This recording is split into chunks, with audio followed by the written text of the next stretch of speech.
There are moments in life when silence speaks louder than words, when loneliness becomes your greatest teacher. If you've ever felt unseen, if you've ever smiled while breaking inside, you're not alone. Here, we don't run from pain. We learn from it. We turn wounds into wisdom. Welcome to Voice of Wisdom, a place for hearts that feel deeply and souls that refuse to give up.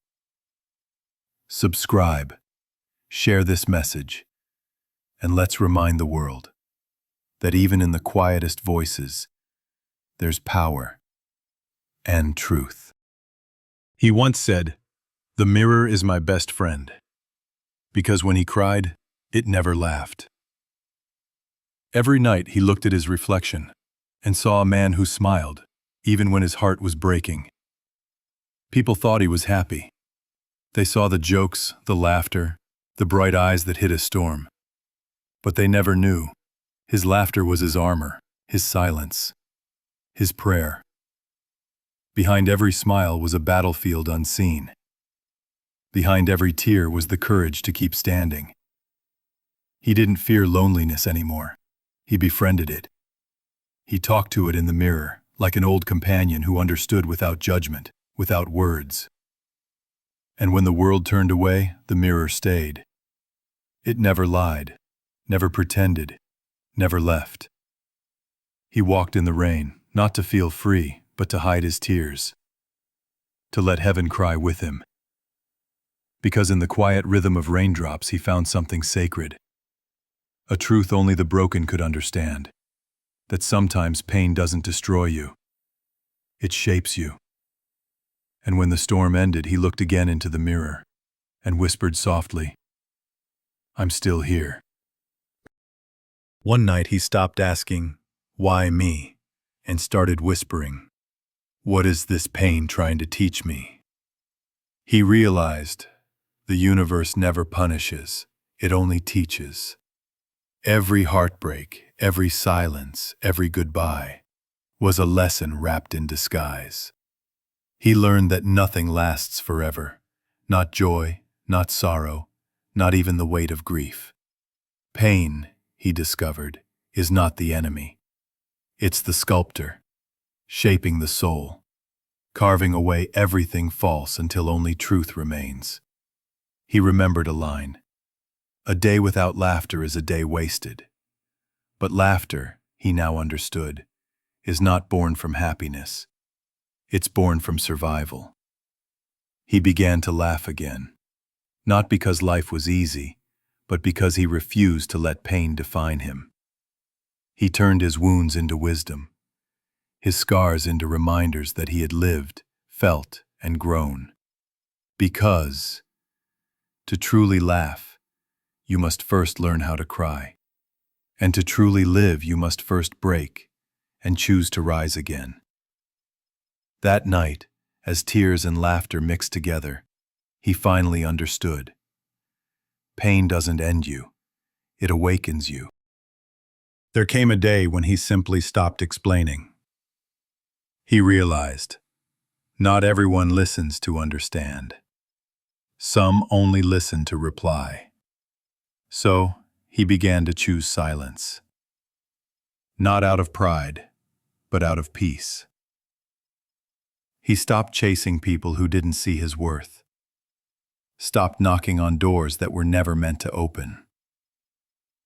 Because he learned, if you can't be kind, be quiet.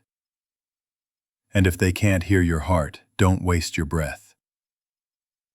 At first, the silence was heavy, like an empty room after someone leaves. But slowly, it began to heal him. He started to hear things he had missed before. The rhythm of his own heartbeat. The whisper of his thoughts. The quiet strength growing inside. He found peace not in crowds, but in moments alone. The world called him distant, but he was just protecting his soul. Because silence, he discovered, is not the absence of words. It's the presence of wisdom. And in that sacred quiet, he finally heard the one voice that truly mattered. His own. He no longer fought with the world. His greatest war was the one within. The war between what he knew and what he felt. Between logic and longing. Between the man he was and the man he was becoming. He learned that peace is not the absence of struggle. It's the courage to face yourself and not turn away. Each day he met his fears like old shadows, sometimes whispering, sometimes screaming, but always teaching. He realized the mind is a battlefield, and you must become its commander, not its soldier. He began to train his thoughts the way a warrior sharpens his sword, with patience, discipline, and mercy. He forgave his younger self for not knowing better. He forgave others for not loving deeper. And in that forgiveness he found a quiet strength. Not loud, not proud, but real. He no longer sought to win every fight. He sought to understand it. Because wisdom is not victory, it's surrender to truth. And in the stillness after battle, he finally whispered, "Now I see. The only enemy I ever had was my own fear." In the end, he stopped searching for people to understand him. He realized some journeys are meant to be walked alone. He had few friends, but his solitude was no longer empty. It was peaceful, sacred, whole. He discovered that the quiet was not loneliness. It was truth. He no longer feared the dark because he knew. The darker the night, the brighter the stars. He stopped chasing happiness and began to build it within himself. He no longer needed applause, approval, or noise. He had something stronger, clarity. He understood that people don't change, they reveal. And that love means nothing without loyalty. He had lost much, but what remained was everything that mattered. Peace, faith, strength. He looked once more into the mirror that had seen it all. The tears, the laughter, the storms. And he smiled, not because life was perfect, but because he had learned to live beautifully in its imperfection. Then, softly, as if speaking to every broken soul, he whispered, "You don't need many friends. You just need one, yourself." And now, if these words touched your heart, don't just listen, feel them. Because somewhere out there, someone needs this reminder too. That strength is not loud, it's silent. That peace is not found, it's built inside you. If you're walking alone today, walk with purpose.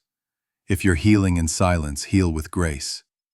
Subscribe to Voice of Wisdom, share this message, and together, let's remind the world that even in brokenness there is beauty, and even in silence there is power.